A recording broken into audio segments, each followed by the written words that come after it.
C'est parti! Real Madrid-Séville, le choc de cette journée de Liga. Bonjour à tous les amis, très heureux de vous retrouver. C'est le match à ne pas louper. C'est le match le plus compliqué du Real dans les 6 qui restent à jouer. Le Real est pour l'instant invaincu, 13 victoires, 2 matchs nuls en 15 matchs depuis le début de la saison. Les matchs nuls ont été effectués contre Osasuna et le Shakhtar Donetsk, égalisation de Rudiger à la dernière minute. Merci Rudy. Et le Real a un objectif, c'est terminer cette première partie de saison avant la Coupe du Monde en restant invaincu. Et puis, comptablement parlant, tu as l'objectif de larguer le Barça. Tu as 3 points officiellement, 4 si on compte les confrontations directes qui sont pour l'instant à l'avantage du Real Madrid. Mais vu le calendrier du Barça et vu celui du Real, il y a fort à parier que le Real terminera avec un peu plus d'avance, je pense, qu'actuellement. Donc tu ne dois pas te louper contre Séville, car après le calendrier sera plus facile pour le Real et tu pourras à ce moment-là gagner plus de points par rapport au Barça. On va donc faire un tout petit tour sur l'actu du Real Madrid, il y a plusieurs choses à dire sur le Ballon d'Or, etc. On parlera évidemment de Séville, de la composition, puisque oui, Karim Benzema serait blessé. Alors évidemment, il ne prend aucun risque en vue du mondial, mais normalement, il sera absent contre Séville et ça reste quand même un coup dur. Et enfin, on terminera par mes pronostics. La partie pronostic, elle est en collaboration toujours avec BetClick. Il vous rembourse à hauteur de 100 € si votre premier pari est perdant. Donc soit vous gagnez, soit vous êtes remboursé si vous perdez. C'est interdit aux mineurs. On parie avec responsabilité. On ne parie pas des sommes trop énormes. On n'est pas là pour non plus perdre énormément d'argent. Mais si on a une intuition, si on a envie de se faire plaisir, de rajouter du piment à la rencontre, vous pouvez télécharger l'application.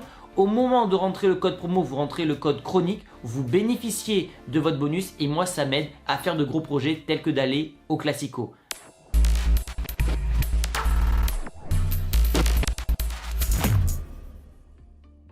Bon, on commence vite fait par l'actualité. Donc, je sais pas si vous êtes au courant, mais Florentino Pérez a été élu meilleur président européen. Comme j'ai dit sur Twitter, bon, c'est pas une surprise, l'eau mouille. Bon, mais voilà, Florentino Pérez, meilleur président européen, c'est une surprise pour personne. Que ce soit économiquement, marketing, dans l'aura, dans l'histoire qu'il maintient au Real Madrid. Je rappelle un détail, il va devenir, à la fin de cette saison, le président du Real Madrid le plus titré de toute l'histoire en détrônant Santiago Bernabéu. Et un journaliste lui a posé la question, est-ce qu'un jour vous allez renommer le stade? Il a dit, tant que je serai vivant, le stade ne sera pas renommé, il restera toujours le Santiago Bernabéu. Donc en fait, il est hyper modeste, il ne veut pas que le stade soit renommé. Peut-être qu'un jour, il aura une statue quelque part ou une rue qui sera renommée à Madrid. Mais en tout cas, cet homme est grand et c'est le meilleur président européen. Deuxième info, Thibaut Courtois et Karim Benzema, qui seront absents normalement demain, vont présenter leur trophée individuel au Bernabéu. C'est toujours un grand moment. Donc Benzema va présenter son ballon d'or, son premier ballon d'or de l'histoire, après Modric, après Cristiano Ronaldo. La belle histoire du ballon d'or continue avec le Real. D'ailleurs, ils égalent le record du Barça avec 12 ballons d'or dans leur histoire. Thibaut Courtois de son côté va présenter le trophée Yashin. Alors moi, j'aurais préféré qu'il s'appelle le Gant d'or. Bon bref, c'est comme ça. Il est 7ème au ballon d'or. Il aurait mérité peut-être un podium ou un top 4. Il est déçu, mais il a quand même ce trophée et ça fera toujours plaisir aux supporters de voir leurs deux joueurs présenter ces trophées. Concernant Séville maintenant, puisque c'est ça qui vous intéresse, Lopetegui a donc été limogé il y a quelques semaines. Sampaoli, qui était à Marseille l'an passé, est arrivé, ou plutôt est revenu à Séville. L'équipe va mieux depuis qu'il est revenu. Il y a eu un bon résultat du côté de Dortmund et surtout dans l'intensité. Les cartes sont rebattues pour les joueurs, donc c'est une nouvelle dynamique qui est instaurée du côté de Séville. Il va falloir s'en méfier. C'est toujours une équipe compliquée à jouer, même si sur les 10 derniers matchs, le Real reste sur 7 victoires, 2 nuls pour une défaite. Donc c'est quand même une équipe qui réussit plutôt bien au Real Madrid. Donc il va falloir se méfier de l'entame de match. On sait que Séville va mettre beaucoup d'intensité, beaucoup de pressing. Et je pense que si le Real arrive à faire la différence rapidement, le match sera quand même beaucoup plus facile pour les merengues. Ça m'amène à la composition que je veux voir contre Séville. Bon, j'ai pas l'impression que Thibaut Courtois va revenir de suite. Sa blessure a l'air plutôt inquiétante. Et je serais même à penser qu'il sera absent jusqu'au mondial pour ne prendre aucun risque avec la Belgique. C'est qu'une supposition de ma part. Donc Lunin sera dans les cages. Pour l'instant, il fait le café comme on dit. Il a encore fait un super barré lors du dernier match. À Elche, un match piège, vous savez, ces petites équipes machin qui jouent en contre, il a fait l'arrêt qu'il fallait. Donc Lunin dans les cages, on est très content. À droite, on aura Carvajal, une défense Alaba, Militao, Rudiger et malgré tout le troisième défenseur de cette équipe. En plus de ça, il est toujours touché à l'arcade sourcilière.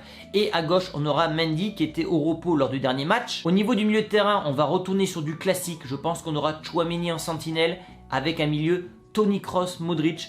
Toni Kroos, on n'en parle pas assez, mais quelle saison il est en train de nous faire. Il a toujours dit qu'il voulait partir au sommet, qu'il ne voulait pas partir avec une sale image de lui. Et je pense que s'il réalise une saison énorme, je pense qu'il va se retirer. Avec une superbe image, comme l'a fait Philipp Lahm avec le Bayern Munich. Et on gardera un superbe souvenir de cet Allemand. En tout cas, profitons-en parce qu'on en revoit un peu, ce que je dis depuis le début de la saison, le Toni Kroos Prime de 2014 et ça fait vraiment plaisir. Au niveau de l'attaque, Benzema devrait être absent si l'on croit la presse espagnole. On aura donc Vinicius à gauche. Il va falloir que Vinicius se réveille. On sait qu'il se maintient un petit peu vis-à-vis du mondial et ça c'est un peu le piège finalement.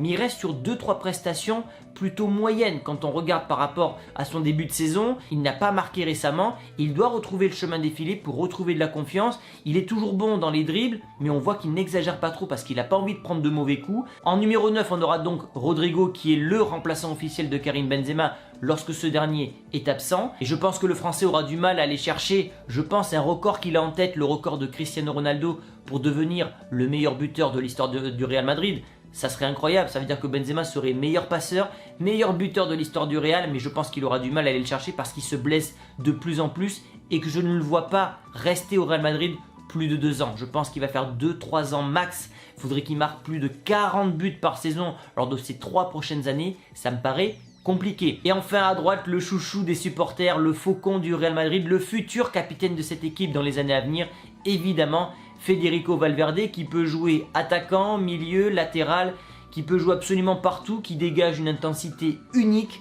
une agressivité incroyable et qui maintenant se met à marquer à quasiment chaque match. Merci Federico pour ce début de saison tout simplement magnifique. Voilà pour ma composition, donnez-moi la vôtre dans les commentaires. On passe à la partie pronostic, comme je l'ai dit en début de vidéo, pour ceux qui veulent tenter leur chance, vous avez donc le code chronique. Le Real Madrid est favori à 1,36 comme finalement à chaque fois, le match nul est coté à 5, c'est intéressant. Et enfin la victoire de Séville est cotée à 7,45. Je vois quand même une victoire du Real Madrid parce que ce Séville est en train de remonter la pente, mais ce n'est pas encore le grand Séville. Ils n'ont pas une confiance absolue.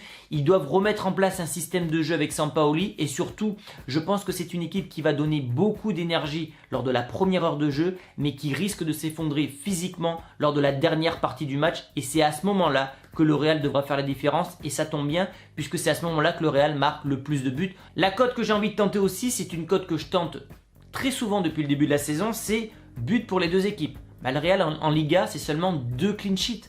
Elche et je sais plus, je crois que c'est Osasuna, il y avait eu un 0-0.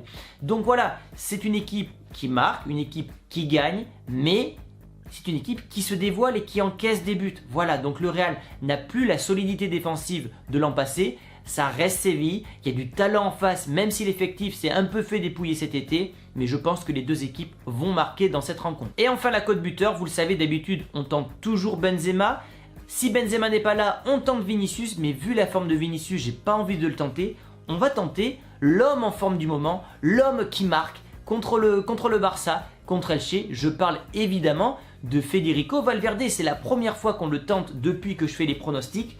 Et il est coté quand même à 3,33. Il joue à domicile. Il va tenter au moins 3 frappes dans le match. Il peut taper de très loin. Il est bon de la tête. Il tente même des reprises de volée. Donc je pense que ça peut se tenter. C'est un petit coup de poker. Donc le scénario que je vois, c'est un match équilibré pendant 45 minutes, 1 heure. Et je vois le Real faire la différence en fin de match. Une victoire 2-1. Ou 3-1 du Real Madrid. Donc donnez-moi votre composition et surtout donnez-moi votre pronostic dans les commentaires. Et on se donne rendez-vous demain vers 23h30 pour le débrief de ce choc Real Madrid-Séville. Merci à tous les amis et n'hésitez pas à vous abonner à mon TikTok, on est bientôt 100 000 là-bas. Ciao!